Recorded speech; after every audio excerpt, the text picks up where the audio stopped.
अकेले हैं मगर बेचारे नहीं। दुनिया से अनजान है पर कोई डर नहीं। पाने को तो सब कुछ है पर खोने को कुछ भी नहीं। नमस्ते। हमारा नाम रोहन कुमार। इधर दिल्ली में रहते हैं। रहते नहीं हैं अब। कॉलेज पढ़ने आए थे, अब रहना पड़ रहा है। क्या करें, मजबूरी है। अब इधर अकेले रहते हैं, घर से दूर, अपनों से दूर। अब वैसे कहने को तो यहाँ भी सब अपने ही हैं। दिल्ली, दिल वालों की दिल्ली। वैसे तो पढ़ने आए थे पर हमें लिखने का भी शौक है, कभी आपको बाद में सुनाएंगे। अब आज शनिवार है, सब लोग घर पर हैं। कितने सारे लोग हैं आपस में बात करने को, पर किसी को बात सुननी नहीं है। सब अपने में मस्त रहते हैं। लगता है किसी को किसी की पड़ी नहीं है। पर आप ही बताइए ना, कि जब आपसे आपको कोई हाल पूछता है तो आप जबरन मुस्करा के उसको बढ़िया है नहीं कहते। क्योंकि इसके सिवा किसी को कोई जवाब सुनने की आदत भी तो नहीं है ना। अब अगर अकेला आदमी कहेगा कि वो अकेला है तो कोई मानेगा थोड़ी। अब हमारे पड़ोसी हैं शर्मा जी। इनके घर खाने की अक्सर कमी रहती होगी, क्योंकि हर दूसरे दिन हमारे घर कुछ खाने के लिए मांगने आ जाते हैं। कभी चाय पत्ती, कभी चीनी, तो कभी 2 कप दूध। चाय बनाने का सारा सामान हमसे लेके जाते हैं, लेकिन कभी हमें अपने घर चाय पर बुलाया नहीं। हाँ, उनकी मिसेज ने ज़रूर एक बार बुलाया था खाने पर। उनके घर गए हम खाने पर, तो कहती हमारे चिंटू के होमवर्क में मदद कर देना।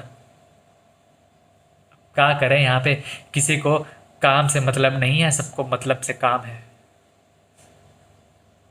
फिर हमने अपने दोस्त, जिगरी दोस्त बंटी, उसने कहा था ब्रो कॉल मी वेनेवर। उसको फ़ोन लगाया हमने, उसने फ़ोन उठाया और उठाते ही कहा पबजी खेल पबजी खेल रहा हूँ, थोड़ी देर में फ़ोन करते हैं। अब 8 घंटे होने को आए, शायद उसकी गेम अभी तक ख़त्म नहीं हुई। अब इन पे कहाँ गुस्सा करना, सब अपने ही तो हैं। पर आपसे एक दरख्वास्त है मेरी, कि अगर आपको कोई कहे ना कि वो बढ़िया नहीं है, तो पूछना कि क्यों बढ़िया नहीं है। एक बार मना करे तो दोबारा पूछना, फिर दोबारा पूछना, और पूछते रहना जब तक वो ना बता दे कि क्यों बढ़िया नहीं है। क्योंकि आपको नहीं पता कि आपका एक क्यों शायद उसकी ज़िंदगी बचा दे। हमारे भैया थे हमसे 5 साल बड़े, इधर आए थे दिल्ली पढ़ाई करने। घर आते थे अक्सर तो मायूस से रहते थे। अब हमें लगा बड़े आदमी हैं, कॉलेज जाते हैं, तो हमने कभी पूछने की ज़रूरत समझी नहीं और उन्होंने बताने की ज़रूरत समझी नहीं। फिर वो कॉलेज गए तो 4 महीने बाद कॉलेज से फ़ोन आया कि भैया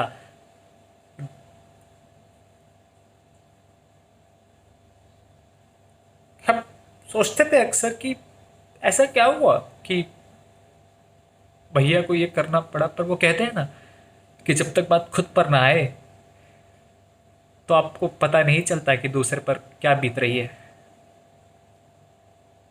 जब तक खुद पर ना आए।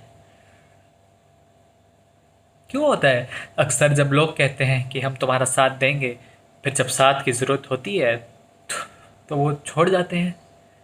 क्यों होता है अक्सर जब लोग कहते हैं कि हम तुम्हारे पीछे खड़े हैं, और पीछे मुड़ के देखो तो सिर्फ तुम्हारी परछाई नज़र आती है। क्यों होता है जब लोग कहते हैं कि चिंता मत करो हम हैं ना, तो जब चिंता होती है तो वो लोग नहीं होते। क्यों होता है? खैर आपको सुनाते हैं हमने क्या लिखा है, ठीक ठाक लिख लेते हैं। इसमें है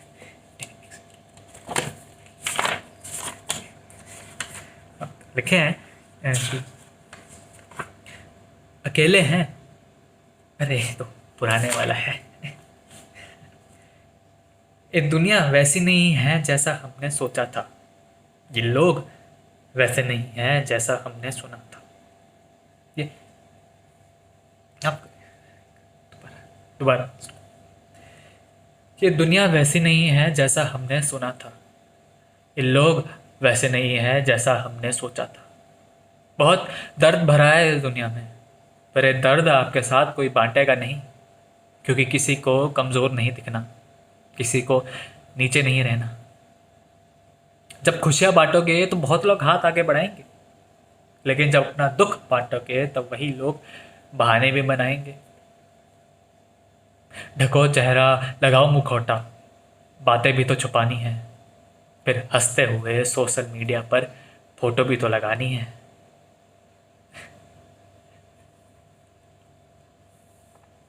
माफ करना, आप भी हमसे बोर हो गए हो तो आप आए थे हमारे पास, हम नहीं आए आपके पास। चलते हैं, बंटी का फोन आ रहा होगा।